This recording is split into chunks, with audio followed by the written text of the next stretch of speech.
दोस्तों नमस्कार, आप सभी का स्वागत है आज की इस क्लास में। इस क्लास में हम जीके जीएस के महत्वपूर्ण 50 क्वेश्चंस को देखेंगे और लाइव क्लास जो होती है शाम 7 बजे वो रेगुलर चल रही है, बट अभी 1-2 दिन जब नहीं हो पाई है क्लास, उस केस में हम ये वीडियो रिकॉर्ड कर रहे हैं। उम्मीद करते हैं कि आप इस रिकॉर्डेड क्लास को भी उसी तरीके से देखेंगे और समझेंगे जितना आप लाइव क्लास में देखते हैं और समझते हैं। तो अधिक समय न लेते हुए स्टार्ट करते हैं आज की इस क्लास को। अगर आपकी जीके जीएस तैयार है तो इन 50 क्वेश्चंस को टेस्ट के तरीके से लगाइए और देखिए आपका क्या कुछ स्कोर बनता है। अपनी तैयारी को परखिए। ये questions specially UP super TET और बिहार शिक्षक भर्ती परीक्षा, इसके अलावा जो भी वनडे एग्जाम में जीके जीएस से प्रश्न पूछे जाते हैं उसी को आधार मानते हुए इस टेस्ट को तैयार किया गया है। इस वीडियो में इतिहास, भूगोल, नागरिक शास्त्र, इसके अलावा साइंस से भी क्वेश्चंस रहेंगे। पहला प्रश्न है यहाँ पर, जजिया कर किसके शासनकाल में पुनः लगाया गया था?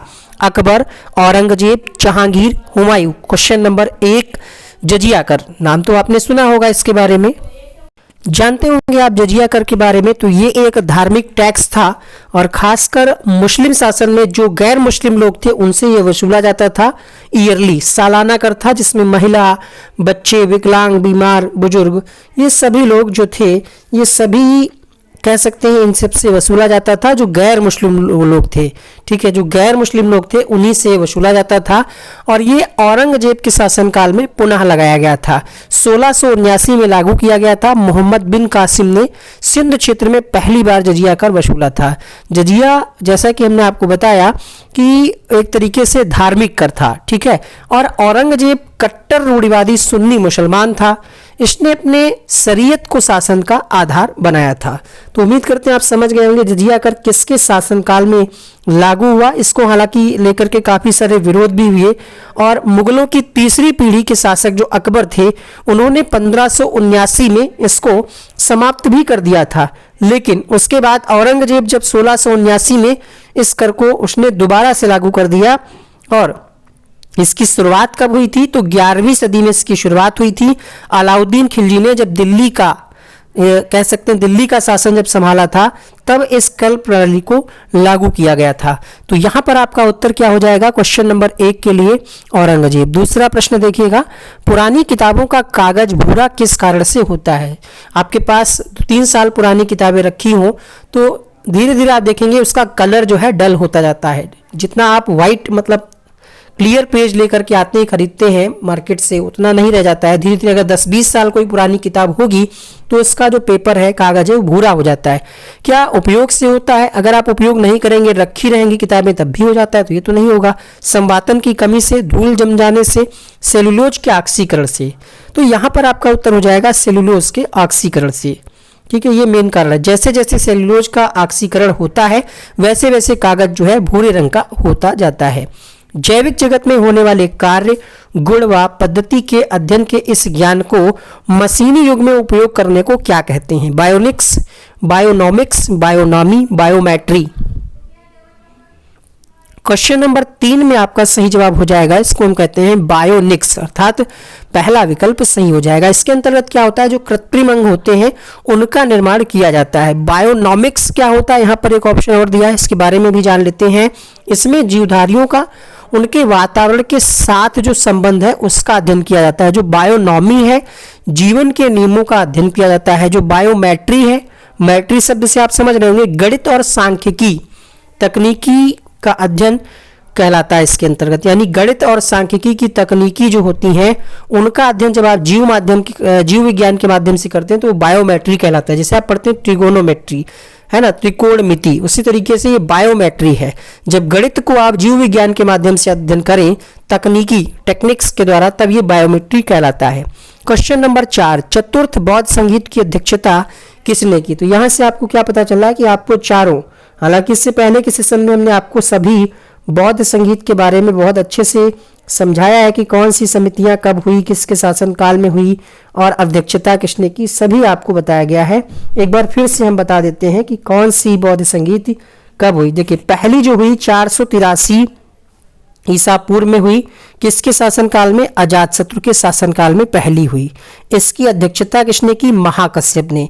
हुई कहाँ? ये राजगृह, जिसको अब आप राजगीर कहते हैं, बिहार में। द्वितीय बौद्ध संगीत का आयोजन हुआ 383 में और ये किसके शासनकाल में? कालाशोक। कहाँ? वैशाली, हाजीपुर, बिहार में ही है। और इसकी अध्यक्षता किसने की? सबाकामी ने। तीसरी जो बौद्ध संगीत हुई, सम्राट अशोक महान शासक थे उनके कार्यकाल में, और पाटलिपुत्र में, ये भी बिहार में है। अध्यक्षता किसने की? इन्होंने की, मोगलीपुत्र तिस्सा ने की। ठीक है। और चौथी जो आपके क्वेश्चन में पूछा गया है, कनिष्क के शासनकाल में, स्थान था कुंडलवन, अध्यक्षता किसने की? तो यहाँ पर थोड़ा सा इस प्रश्न में आप फंस सकते हैं, क्योंकि इसकी अध्यक्षता में कई लोगों का नाम आता है। अश्वघोष, वसुमित्र, दोनों ही लोगों का नाम आता है। ऐसे में आप थोड़ा सा कंफ्यूज हो सकते हैं। लेकिन जब आपसे डायरेक्टली ये पूछ ले कि अध्यक्षता किसने की, तो आप लगाएंगे वसुमित्र। अब अश्वघोष कौन थे? तो अश्वघोष इन्हीं के सहयोगी थे, कह सकते हैं उनके प्रतिनिधि थे। तो अगर आपसे ये प्रश्न पूछ ले कि, या फिर ऑप्शन दिया हो एक से अधिक ले, अध्यक्ष तो एक ही होगा। ठीक है। जैसे आप किसी चीज के कोई संगठन बनाया गया है, कोई काम हो रहा है, उसके आप अध्यक्ष बना दिए गए, लेकिन आप निर्देश करेंगे, आपका कोई खास होगा तो प्रतिनिधि होगा। तो वसुमित्र यहां पर जो है अध्यक्षता की गई इनके द्वारा, अश्वघोष इनके प्रतिनिधि थे। ठीक है। अगला प्रश्न देखिएगा, तारों का रंग किस पर निर्भर करता है? तारों का रंग किस पर निर्भर करता है? तापमान, दूरी, रेडियस, वायुमंडलीय दाब। क्वेश्चन नंबर 5 उत्तर कीजिएगा कमेंट बॉक्स में फटाफट से, लाइक कर दीजिए। तापमान, टेम्परेचर पर निर्भर करता है तारों का रंग। जैसे सूर्य क्या है? सूर्य भी एक तारा है, लेकिन इसका तापमान कितना है? लगभग 6000 है ना। इसी की वजह से सूर्य लगभग आप देखेंगे तो ये पीले रंग का दिखाई देता है। तो हम ये कह सकते हैं कि तारों का जो रंग है वो उसके टेम्परेचर पर निर्भर करेगा। यहाँ पर कुछ यंत्र दिए गए हैं और उनसे संबंधित चीज़ें दी गई हैं। सूची 2 में आपको मिलान करना है। तो स्फिग्नोमैनोमीटर जो होता है, इसका काम क्या होता है? ईसीजी का संबंध किससे है? हीमोग्लोबिन का संबंध किससे है? हृदय का, पेसमेकर का संबंध किससे है? क्वेश्चन नंबर 6, तो स्फिग्नोमैनोमीटर जो होता है, इससे आप रक्तदाब को मापते हैं। तो ए का मिलान हो रहा है 3 से, यानी तीसरा जहां पर है वो सही हो जाएगा। और एक ऐसा ऑप्शन है, एक ही ऐसा ऑप्शन है हम कह सकते हैं जिसमें 3 से स्टार्टिंग है, तो यही सही हो जाएगा। यानी ये आपका हो गया रक्तदाब। ईसीजी का संबंध किससे हो गया? ECG, electrocardiograph. अब ईसीजी का फुल फॉर्म भी आपसे पूछा जा सकता है कि आखिर ये ईसीजी है क्या, ईसीजी का फुल फॉर्म क्या है? तो नोट डाउन करिएगा, ईसीजी इलेक्ट्रोकार्डियोग्राम। ठीक है। ये हृदय का मूल्यांकन करने के लिए एक टेस्ट होता है, यानी हार्ट में अगर कोई दिक्कत है तो ये टेस्ट किया जाता है। ठीक है। और अगर हम बात करें हीमोग्लोबिन की, तो हीमोग्लोबिन का संबंध किससे हो गया? सिरा अलिंद गांठ से हो गया। और हृदय का पेसमेकर ये ऑक्सीजन से बंधुतर हो गया। तो यहाँ पर इस तरीके से आप मिलान कर लीजिएगा। आगे बढ़ेंगे अगले प्रश्न के लिए। भारतीय राष्ट्रीय आंदोलन से संबंधित निम्नलिखित घटनाओं को पढ़ें। और आपसे यहाँ पर क्रमानुसार पूछा गया है कि कौन सी घटना सबसे पहले हुई, फिर कौन सी, तो आपको तीनों पता होगी। ये लगभग हर ऑप्शन में देता है। गांधी इरविन समझौता जब आता है तो आपको ध्यान रखना है, ये घटना हुई थी 5 मार्च को। सभी घटनाएं 1931 की ही हैं और ये हुई थी 5 मार्च को। राजगुरु को फांसी दी गई थी 23 मार्च को और कराची अधिवेशन हुआ था 29 मार्च को। तो ये सबसे पहले 3 होगा, फिर 2 होगा और 1 होगा, और ये विकल्प आपका पहला दिया गया है। ठीक है। आप स्क्रीनशॉट चाहें तो ले सकते हैं। ठीक है। 3, 2, 1। अगला प्रश्न देखिएगा, लैक्टिक एसिड किस में होता है? दही, सिरका, पालक, इमली। 8वां प्रश्न, दही या हम कह सकते हैं दूध, इसमें लैक्टिक एसिड होता है और दूध में जो खट्टापन आता है वो लैक्टिक एसिड के कारण ही होता है। इसके अलावा यहाँ पर ऑप्शन दिया गया सिरका, तो सिरका में क्या होता है?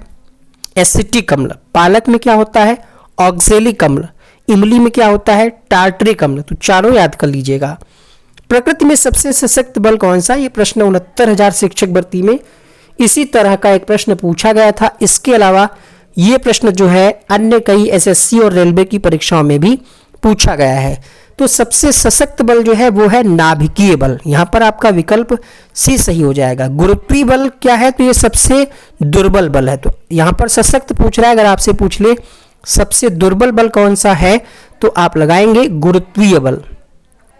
4 प्रकार के बल पाए जाते हैं, दुर्बल बल, नाभिकीय बल, विद्युत चुंबकीय बल, सशक्त नाभिकीय बल, जो कि चारों ऑप्शन में यहाँ पर दिए गए हैं।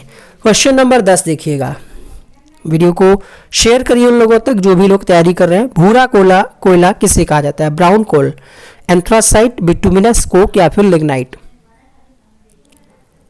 भूरे रंग का होता है, कार्बन की मात्रा इसमें लगभग 40 से 50-55% तक होती है।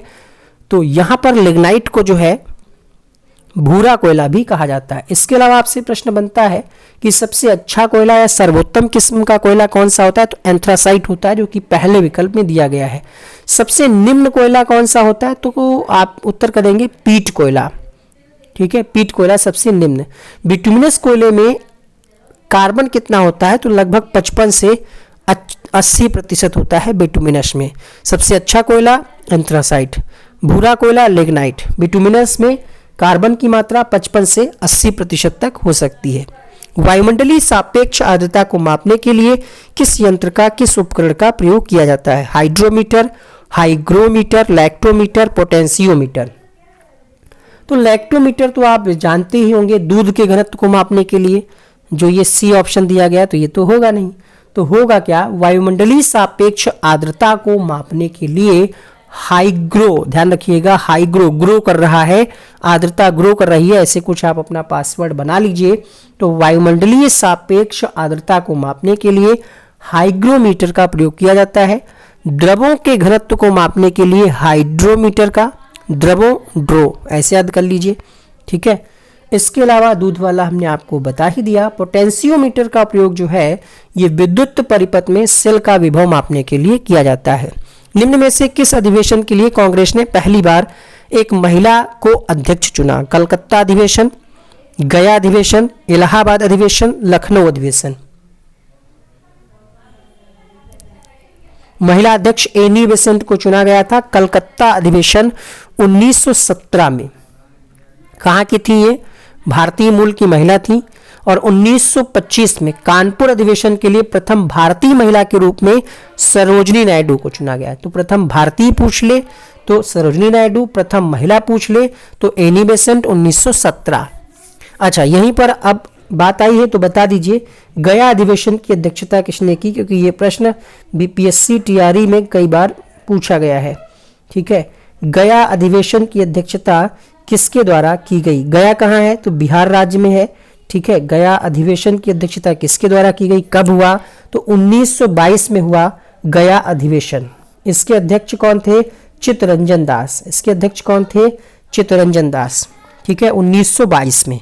आगे बढ़ेंगे क्वेश्चन नंबर 13 के लिए। सबसे ज्यादा प्रोटीन की मात्रा किसमें होती है? चने में, मटर में, सोयाबीन में, गेहूं में।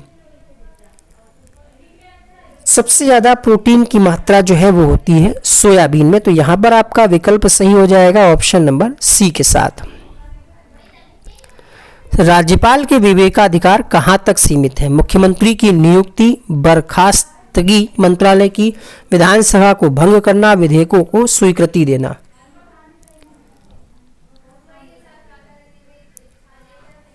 राज्यपाल अपने विवेकाधिकार का प्रयोग करते समय मंत्रिपरिषद की सलाह नहीं लेता, लेकिन ये सिर्फ कहने की चीजें होती हैं। ठीक है, विवेकाधिकार जो सीमित है, उत्तर हो जाएगा यहाँ पर प्रश्न संख्या 14 के लिए विधेयकों को स्वीकृति देना। जो भी विधेयक जो विधानमंडल में पास होते हैं, पारित होते हैं, उसके बाद वो राज्यपाल के पास जाते हैं स्वीकृति के लिए, तो वहाँ पर वो अपने विवेक का प्रयोग कर सकते हैं। ठीक है, तो यहाँ पर आपका उत्तर हो जाएगा राज्यपाल के विवेकाधिकार विधेयकों को स्वीकृति देने के मामले में सीमित है, जबकि मुख्यमंत्री की नियुक्ति, मंत्रालय की बर्खास्तगी, विधानसभा को भंग करना, ये जो मामले ये अधिक है। तो यहाँ पर आपका उत्तर जाएगा डी के साथ। निम्नलिखित में से कौन से कथन सत्य हैं? अम्ल के परिवर्तनीय हाइड्रोजन अणुओं की संख्या उसकी क्षारकता कहलाती है। अम्ल में कम से कम एक हाइड्रोजन अणु होता है। कुछ अम्लों में 20 से अधिक हाइड्रोजन अणु होते हैं। क्वेश्चन नंबर है 15 और सही जवाब हो जाएगा यहाँ पर। देखिए सभी कथन सही है, क्योंकि यहाँ पर कोई ऐसा कथन नहीं है जो गलत है। अब क्यों सही है? क्योंकि यहाँ पर अम्ल में कम से कम एक हाइड्रोजन अणु होता है, ये भी सही है। 20 से अधिक हाइड्रोजन अणु होते हैं, ये भी सही है। अम्ल के परिवर्तनीय हाइड्रोजन अणुओं की संख्या उसकी क्षारकता कहलाती है, ये भी सही है। तो यहाँ पर आंसर हो जाएगा ऑप्शन नंबर डी के साथ।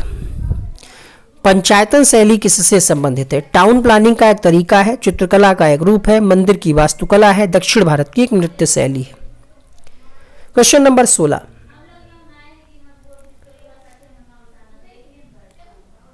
पंचायतन ये एक मंदिर की वास्तुकला है।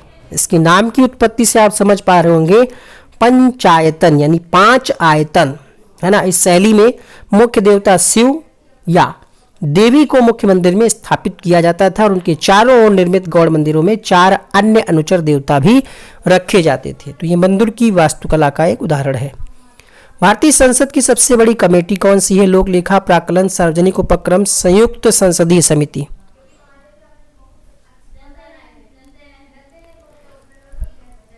प्राक्कलन समिति।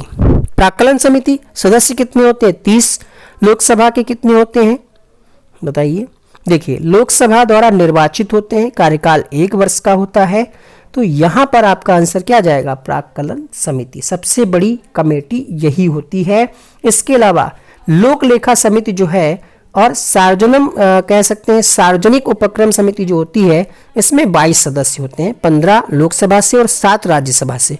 लेकिन जो प्राक्कलन समिति है, इसमें सदस्यों की संख्या 30 होती है और ये सभी लोकसभा द्वारा ही निर्वाचित होते हैं। कंफ्यूज मत होइएगा, 30 सभी लोकसभा द्वारा। और अगर आपसे पूछ ले लोक लेखा समिति, तो सदस्यों की संख्या 22, 15 लोकसभा, 7 राज्यसभा। धातुओं का पराशुद्धिकरण किसके द्वारा किया जाता है? Leaching, zone melting, slagging, smelting. Question number 18। Question number 18, धातुओं का पराशुद्धिकरण जॉन मेल्टिंग के द्वारा किया जाता है। धातुओं के शोधन की तकनीकी में क्या करते हैं? किसी पिंड के संकीर्ण क्षेत्र को पिघला करके इनकी अशुद्धियों को दूर किया जाता है। ठीक है, तो यहाँ पर बी सही हो जाएगा। देख सकते हैं इसके बारे में। इसमें क्या होता है? धातुकर्म में इस्तेमाल की जाने वाली एक तकनीकी है। इसमें किसी ठोस पदार्थ के कुछ हिस्से को पिघला करके फिर ठोस बना करके अशुद्धियों को हटाया जाता है। इसको अन्य नामों से भी जानते हैं, रिफाइनिंग, फ्लोटिंग जोन विधि, फ्लोटिंग जोन तकनीकी भी कहते हैं। प्रकाश के निम्नलिखित प्रकारों में से किसका पौधों द्वारा तीव्र अवशोषण होता है? बैंगनी नारंगी, नीला लाल, इंडिगो पीला, पीला बैंगनी। क्वेश्चन नंबर है 19 और सही जवाब हो जाएगा यहाँ पर प्रकाश संश्लेषण की जब प्रक्रिया की बात आती है तो पौधों द्वारा प्रकाश के नीले और लाल रंग का अवशोषण तीव्र होता है। तो नीला और लाल बी विकल्प में दिया गया है। ध्वनि नहीं गुजर सकती जल से, स्टील से, वायु से, निर्वात से। क्वेश्चन नंबर 20, देखिए ध्वनि के गमन के लिए माध्यम की आवश्यकता होती है। ध्वनि क्या है? एक प्रकार की यांत्रिक अनुदैर्घ्य तरंग ही तो है। तो इसके लिए जल से भी गुजर जाएगी, स्टील से भी, वायु से, लेकिन निर्वात से नहीं गुजर सकती। डी हो जाएगा यहाँ पर। अगला इंपॉर्टेंट प्रश्न है 21वां, पंजाब का कौन सा लोक नृत्य मुख्यतः महिलाओं द्वारा किए जाने वाला नृत्य है? जवारा, दादरा, फुगड़ी, गिद्दा। गिद्दा जो है, गिद्दा ये महिलाओं के द्वारा किए जाने वाला नृत्य है। बाकी पंजाब में भांगड़ा प्रसिद्ध है ही, आप जानते होंगे। और गिद्दा में क्या होता है? महिलाएं छंद और लोक कविताएं होती हैं, उनके माध्यम से नृत्य करती हैं और ताली भी बजाई जाती है नृत्य के बाद। अगला प्रश्न देखिएगा, भारत के उच्चतम न्यायालय के लिए क्या सही है? संघीय न्यायालय, अपील न्यायालय, संविधान का रक्षक, ये सभी। यानी विशेषताएं दी गई हैं, आपको बताना है क्या सभी सही हैं या फिर गलत है।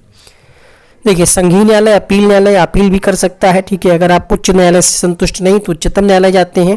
और संविधान का रक्षक है, अगर संविधान के खिलाफ या संविधान में दी गई बातों के खिलाफ कोई भी व्यक्ति काम कर रहा है तो मामला यहाँ तक जाता है।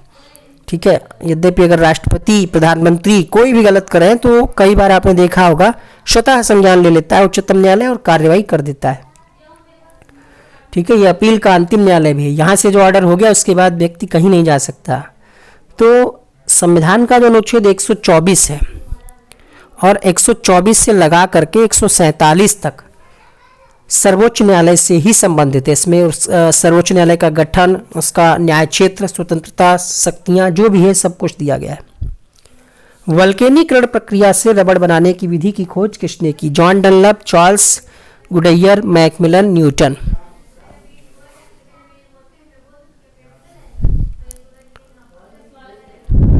वल्केनीकरण प्रक्रिया चार्ल्स गुडियर, चार्ल्स बी हो जाएगा यहाँ पर। नीति आयोग का अध्यक्ष कौन होता है? उद्योग मंत्री, प्रधानमंत्री, वित्त मंत्री, वाणिज्य मंत्री। नीति आयोग का जो अध्यक्ष होता है वो होता है प्रधानमंत्री, और ये एक असंवैधिक, कह सकते हैं असांविधिक निकाय है। स्थापना कब हुई थी? जनवरी 2015 में। थिंक टैंक भी इसको कहा जाता है, और इससे पहले आपने नाम सुना होगा योजना आयोग, है ना? तो ये योजना आयोग का ही अपडेटेड वर्जन है, हम ये कह सकते हैं। किसका निर्माण हमारे शरीर में नहीं होता है? Vitamin A, protein, enzyme, hormone. Vitamin A का नहीं होता है, इसको हम भोजन के द्वारा ग्रहण करते हैं, जबकि प्रोटीन, एंजाइम, हार्मोन इनका निर्माण हमारे शरीर में ही होता है। तो ये अच्छा क्वेश्चन है, ए आंसर हो जाएगा। भारत के निम्नलिखित में से कौन से राष्ट्रीय उद्यान, नेशनल पार्क यूनेस्को के द्वारा विश्व विरासत यानी धरोहर घोषित किए गए हैं? केवलादेव, सुंदरवन, काजीरंगा, रणथंभौर। Question number 26। 42 स्थल जो है मई 2024 तक जो डेटा है उसके हिसाब से 42 है, जिसमें केवलादेव है, सुंदरवन है, काजीरंगा है। ठीक है, तो यहां पर आपका आंसर जाएगा सुंदरवन, केवलादेव, काजीरंगा, अर्थात बी ऑप्शन होगा। रणथंभौर नहीं है। रणथंभौर जो है ये इस सूची में शामिल नहीं है। अब राष्ट्रीय उद्यान की बात करें तो केवलादेव जो है ये 1985 में, सुंदरवन 1987 में, काजीरंगा 1985 में ये शामिल किए गए थे यूनेस्को के द्वारा। केवलादेव है कहाँ, आपसे अगर प्रश्न पूछ ले तो आपको पता होना चाहिए कि केवलादेव राष्ट्रीय उद्यान जो है राजस्थान में है। इसके अलावा अगर आपसे पूछ ले काजीरंगा तो आप कहेंगे असम में है। काजीरंगा कहाँ है? असम में है। और अगर आपसे पूछ ले कि सुंदरवन कहाँ है, बताइए, कमेंट करिए ना आप लोग। सुंदरवन राष्ट्रीय उद्यान कहाँ है?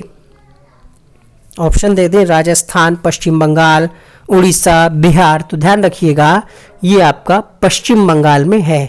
इसके अलावा एक ऑप्शन जब बच रहा है तो क्यों ना इसको भी कंप्लीट कर लिया जाए, क्योंकि यहाँ पर आपसे पूछ रहा है रणथंभौर।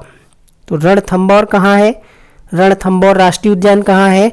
तो ये भी आपका राजस्थान में है, लेकिन ये यूनेस्को की जो सूची है उसमें शामिल नहीं है, तो आपका बी आंसर हो जाएगा। राष्ट्रीय हरित अधिकरण एनजीटी किस प्रकार केंद्रीय प्रदूषण नियंत्रण बोर्ड सीपीबीसी से भिन्न है? एनजीटी का गठन एक अधिनियम द्वारा किया गया है, जबकि सीपीसीबी का गठन सरकार के कार्यपालक आदेश से किया गया है। एनजीटी पर्यावरण न्याय उपलब्ध कराता है और उच्चतम न्यायालयों में मुकदमों के भार को कम करने में सहायता करता है, जबकि सीपीसीबी झरनों और कुओं की सफाई को प्रोत्साहित करता है तथा देश में वायु की गुणवत्ता में सुधार लाने का लक्ष्य रखता है। बताइए, देखने में बड़ा क्वेश्चन लग रहा है, अगर आपको इसके बारे में पता है एनजीटी क्या है और केंद्रीय प्रदूषण नियंत्रण बोर्ड क्या है तो आसानी से आंसर कर लेंगे। कथन पहला जो है वो गलत है, और दूसरा से समझिए, इस बात को अच्छे से समझने का प्रयास करिए। जो राष्ट्रीय हरित अधिकरण है एनजीटी, ये पर्यावरणीय न्याय उपलब्ध कराता है, ठीक है, ना कि ये कोई और काम करता है, ठीक है।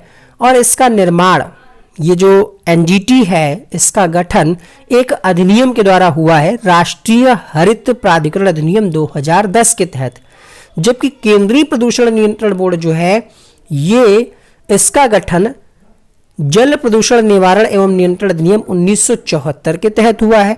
ये सरकार के कार्यपालक आदेश द्वारा गठित नहीं हुआ है। तो यहाँ पर क्या कहा जा रहा है कि ये कार्यपालक आदेश द्वारा, तो इसलिए ये पहला गलत है, दूसरा यहाँ पर सही है, क्योंकि एनजीटी पर्यावरण न्याय उपलब्ध कराता है और उच्चतम न्यायालयों में मुकदमों की भार को कम करने में सहायता करता है, जबकि सीपीसीबी झरनों और कुओं की सफाई को प्रोत्साहित करता है और वायु गुणवत्ता में सुधार लाने का लक्ष्य रखता है। क्वेश्चन नंबर 27 में आपका उत्तर हो जाएगा केवल 2 सही।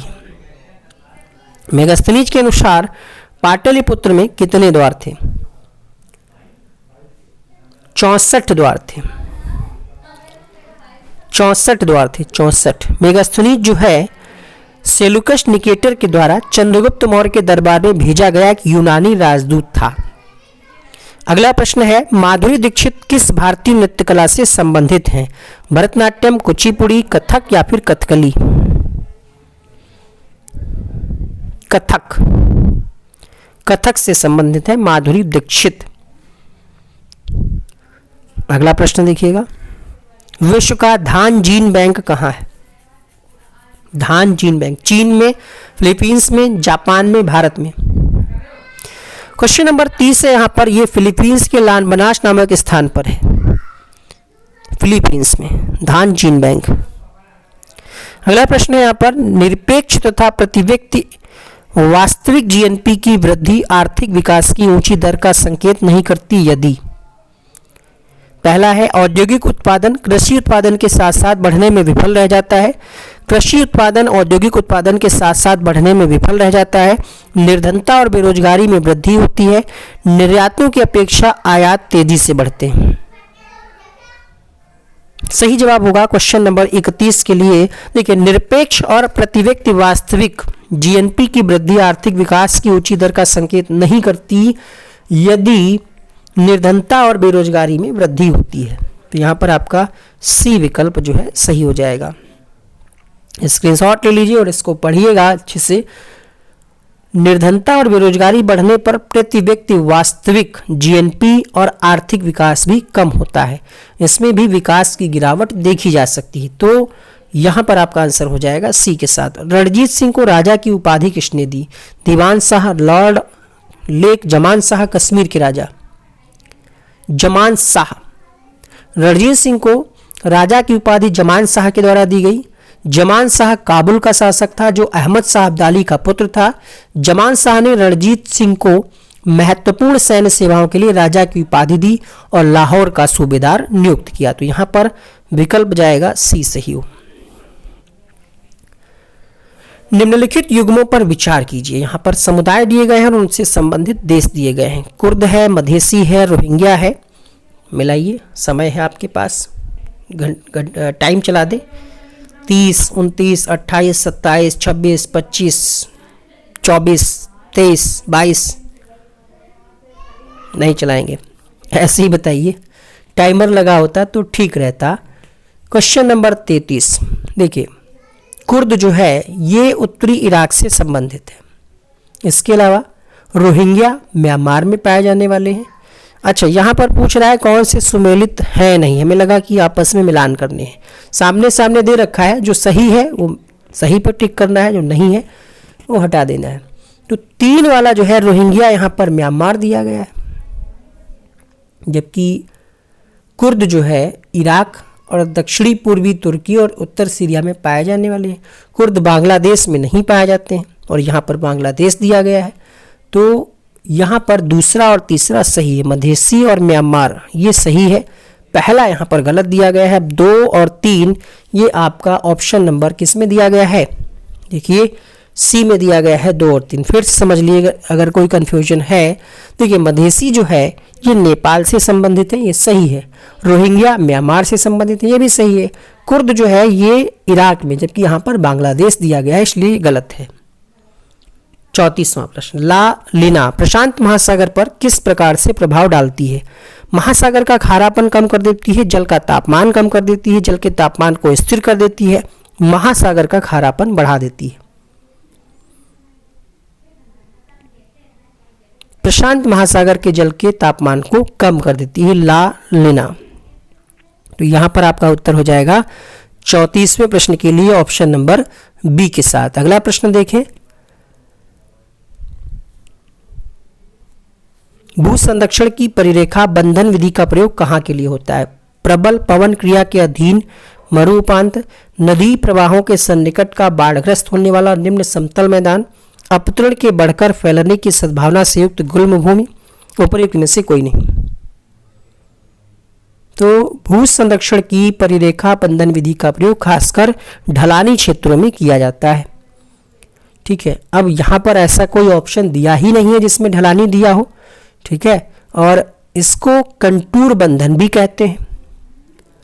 ऊंचे ढलानों पर पानी के बहाव को धीमा कर देता है, जिसके कारण मृदा का क्षरण कम हो जाता है। तो यहाँ पर उपयुक्त में से कोई नहीं हम लगाएंगे। क्वेश्चन नंबर 36 देखिए, निम्न में से कौन सा भारत का सबसे पुराना तेल पेट्रोलियम उत्पादक राज्य है? उड़ीसा, झारखंड, असम, मध्य प्रदेश। असम, डिगबोई यहीं पे है ना। तो सबसे पहले तेल के कुएं यहीं पर खोदे गए और वर्तमान समय में सबसे अधिक तेल की प्राप्ति कहाँ? मुंबई। ठीक है, मुंबई का जो क्षेत्र है, ठीक है, आप तटीय क्षेत्र है, वहां से सबसे ज्यादा वर्तमान समय में तेल की प्राप्ति की जाती है। जीडीपी एक निश्चित अवधि के दौरान डैश का कुल मूल्य। जीडीपी क्या है, यह प्रश्न आपसे जानना चला। सकल घरेलू उत्पाद, सभी वस्तुओं और सेवाओं के उत्पाद तथा बिक्री, एक देश के भीतर सभी तैयार माल और दी सेवाएं, सभी मध्यवर्ती वस्तुओं और सेवाओं के बीच उत्पादन अथवा बिक्री, एक देश के भीतर सभी मध्यवर्ती और तैयार दोनों तरह के माल की सेवाएं। 37 सकल घरेलू उत्पाद क्या है? निश्चित अवधि के दौरान, ठीक है, निश्चित अवधि के दौरान, ध्यान रखिएगा, एक ड्यूरेशन जो है उसके दौरान एक देश के भीतर सभी तैयार माल और दी गई सेवाओं का कुल मौद्रिक मूल्य होता है। तो ऐसा विकल्प आपको कहां पर मिल रहा है? ऑप्शन नंबर बी में। सेवाएं, तैयार, देखिए, एक देश के भीतर सभी तैयार माल और दी गई सेवाएं। अगला प्रश्न देखिएगा, हिमालय पर्वत की सुदूर उत्तरी पर्वतमाला को किस नाम से जाना जाता है? वाह हिमालय, निम्न हिमालय, महा हिमालय, महाभारत पर्वतमाला। हिमालय पर्वत की सुदूर उत्तरी पर्वतमाला को ही महा हिमालय के नाम से जानते हैं। विश्व के प्रायः सभी सर्वोच्च शिखर इसी श्रेणी में स्थित हैं, जिसमें माउंट एवरेस्ट है, कंचनजंगा है। तो यहां पर आपसे क्या पूछा जा रहा है कि किस नाम से जानते हैं? तो हम क्या करेंगे आंसर यहां पर महा हिमालय। बांग्लादेश को रोहिंग्या संकट के समाधान के लिए भारत द्वारा सहायता के लिए शुरू किए गए ऑपरेशन का नाम क्या था? ऑपरेशन सक्षम, ऑपरेशन मानवता, खुशहाली, इंसानियत। क्वेश्चन नंबर 39 में आपका उत्तर हो जाएगा। जो अभियान चलाया गया था उसका नाम रखा गया था ऑपरेशन इंसानियत। रोहिंग्या मुस्लिम जो है शरणार्थी बांग्लादेश से म्यांमार से आए थे। बांग्लादेश में कहाँ से आए थे? म्यांमार से आए थे। और भारत सरकार ने मानवीय सहायता के तहत बांग्लादेश में रोहिंग्या शरणार्थियों के लिए 2017 में ऑपरेशन एक शुरू किया, जिसका नाम रखा गया इंसानियत। इसके तहत भारत ने रोहिंग्या शरणार्थियों के लिए आवश्यक सामग्री जैसे दाल, चावल, चीनी, नमक, तेल, बिस्किट, मच्छरदानी, ये सब चीज़ें भेजी थी। इंसानियत। निम्नलिखित में से कौन सुमेलित नहीं है? बंदरगाह और उनसे संबंधित देश दिए गए हैं। रॉटरडैम है, इगारका है, मॉन्टेवीडियो है, जकार्ता देश। मिलाइए।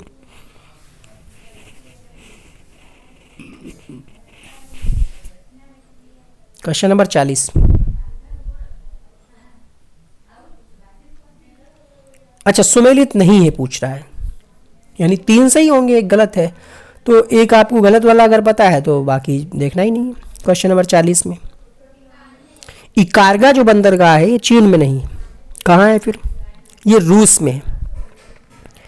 ये रूस में है। तो यही आपका आंसर हो गया। सुमेलित नहीं पूछ रहा है, बाकी सही दिए गए।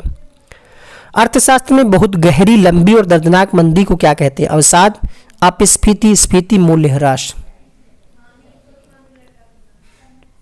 डिप्रेशन, अवसाद। ऐसी स्थिति में संपूर्ण अर्थव्यवस्था में बेरोजगारी और निष्क्रिय उत्पादन क्षमता का विस्तार हो जाता है। श्री कृष्ण जन्म स्थान मंदिर उत्तर प्रदेश के निम्नलिखित किस जिले में स्थित है? सभी लोग लिखेंगे कमेंट में राधे राधे, और इसका उत्तर भी लिखेंगे। इसमें क्या ही हम बताएं। हेलोफाइट्स अच्छी वृद्धि करते हैं। हेलोफाइट्स वाले जो पौधे होते हैं वो किस मृदा में? अम्लीय मृदा में, ठंडी मृदा में, कैल्शियम युक्त मृदा में, क्षारीय मिट्टी में। क्षारीय मिट्टी में अच्छी वृद्धि करते हैं, क्षारीय मिट्टी में। तो यहाँ पर डी हो जाएगा। हेलोफाइट्स होते क्या है? क्षारीय मिट्टी में उगने वाले पौधे हेलोफाइट्स होते हैं। ठंडे क्षेत्रों में जो मृदा में उगने वाले होते हैं क्रायोफाइट्स कहलाते हैं। ठीक है, चलिए। उष्ण कटिबंधीय मरुस्थलीय क्षेत्रों में जो उगते हैं वो जीरोफाइट कहलाते हैं। भारत के सुप्रसिद्ध संगीतज्ञ उस्ताद बिस्मिल्लाह खां को 2001 में किस पुरस्कार से सम्मानित किया गया? भारत रत्न मिला था इनको 2001 में। शहनाई वादक थे ये, जन्म इनका बिहार में हुआ था 1916 में, मृत्यु वाराणसी में 2006 में हुई और 2001 में इनको भारत रत्न मिल चुका है, उस्ताद बिस्मिल्लाह खां। कौन सा सबसे ऊंचा भारतीय शिखर है? कंचनजंगा, कामेत, केटन या फिर नंदा देवी? कंचनजंगा की 8598 है, 8598। कामेत की अगर हम बात करें तो 7756 है, नंदा देवी की 7817 है। तो यहाँ पर आंसर क्लियर है, ठीक है। आंसर यहाँ पर आपका क्लियर है कि क्या हो जाएगा क्वेश्चन नंबर 45 में, तो आप कहेंगे ऑप्शन नंबर ए, कंचनजंगा सबसे ऊंचा भारतीय शिखर है। केटन का भी कमी है, 7742 है। और केटन है कहाँ? तो भारत का केंद्र शासित प्रदेश जो है लद्दाख में है ये। भारत के जैवमंडल रिजर्व को निम्नलिखित में से कौन सा समुच्चय जैवमंडल रिजर्व के विश्व नेटवर्क में शामिल किया गया? मन्नार की खाड़ी, नोकरेक, पंचमढ़ी और सिमलीपाल। मन्नार की खाड़ी, कंचनजंगा, नोकरेक और शेषाचलम। नीलगिरी, नोकरेक, पंचमढ़ी और मानस। नीलगिरी, नोकरेक, पंचमढ़ी और शेषाचलम। मिलाइए, पंचमढ़ी ही है, हमने पंचमढ़ी गलती से पढ़ा है। क्वेश्चन नंबर 46, क्रम से शामिल किया गया है इनको, वो आपको मिलान करना है विश्व नेटवर्क में। जैवमंडल रिजर्व के विश्व नेटवर्क में शामिल किया गया है क्रम से। कितने हैं जैवमंडल रिजर्व? तो 18 है, जिसमें 12 को यूनेस्को ने विश्व जैवमंडल रिजर्व में शामिल किया है। अब यहां पर आपको पेयर ढूंढना है, कौन सा समुच्चय पूछ रहा है। मन्नार की खाड़ी, नोकरेक, पचमढ़ी और सिमलीपाल। फर्स्ट यहां पर सही हो जाएगा। अनुसूचित क्षेत्रों के संदर्भ में निम्नलिखित कथनों पर विचार कीजिए। भारत का राष्ट्रपति अनुसूचित क्षेत्रों को अधिसूचित करता है। अनुसूचित क्षेत्रों वाले राज्यों को जनजातीय सलाहकार परिषद का गठन करना होता है। क्या दोनों सही हैं? संविधान का जो भाग 10 है उसके अंतर्गत 244 और 244 का जो अनुसूचित क्षेत्र और जनजातीय क्षेत्र से संबंधित है, जिसको राष्ट्रपति, जो भारत का राष्ट्रपति है, वो अधिसूचित करता है। कहाँ?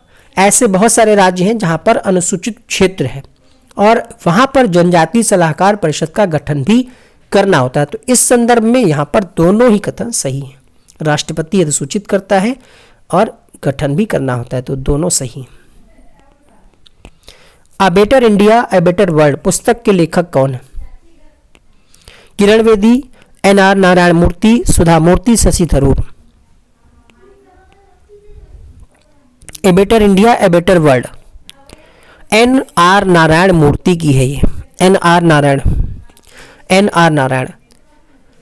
ये इनकी कह सकते हैं जीवन चरित्र है। इनकी जीवन के बारे में समस्त जानकारी दी गई है। 2009 में इसका प्रकाशन हुआ था। और ये जो है इन्फोसिस, आपने कंपनी का नाम सुना होगा, ये उसके संस्थापक और प्रसिद्ध उद्योगपति। विश्व बाल मजदूरी निषिद्ध दिवस कब मनाया जाता है? 12 जून, 22 जुलाई, 12 मई, 12 अप्रैल। 12 जून को मनाया जाता है, 12 जून को। उद्देश्य क्या है? किसी भी रूप में बाल मजदूरी के खिलाफ आंदोलन को बढ़ावा देना, यानी बालकों से मजदूरी ना कराई जाए। तो 12 जून को जागरूक करने के लिए मनाया जाता है। निम्नलिखित में से किस स्थान पर प्रथम बौद्ध संगीत का आयोजन किया गया? अभी हमने आपको सभी बताई हैं। क्वेश्चन नंबर 4 या 5 में सभी बौद्ध संगीत के बारे में बताई हैं। तो आपका काम बनता है कि इसका उत्तर आप कमेंट बॉक्स में लिखें। तो ये क्लास समाप्त करते हैं यहीं पर। इन 50 क्वेश्चन में आपका क्या कुछ स्कोर रहा कमेंट बॉक्स में लिखिएगा। क्या 30 से प्लस आपका स्कोर रहा है? और वीडियो को लाइक करें, चैनल को सब्सक्राइब करें। मिलते हैं शाम 7 बजे की क्लास में। कल आज संडे था, फिर भी हमने क्लास आपको दिया रिकॉर्ड करके, क्योंकि कल क्लास नहीं हो पाई थी। तो ज़रूरी है, एक ही क्लास हो रही तो कम से कम वही रेगुलर रहे। चलिए मिलते हैं नेक्स्ट क्लास में।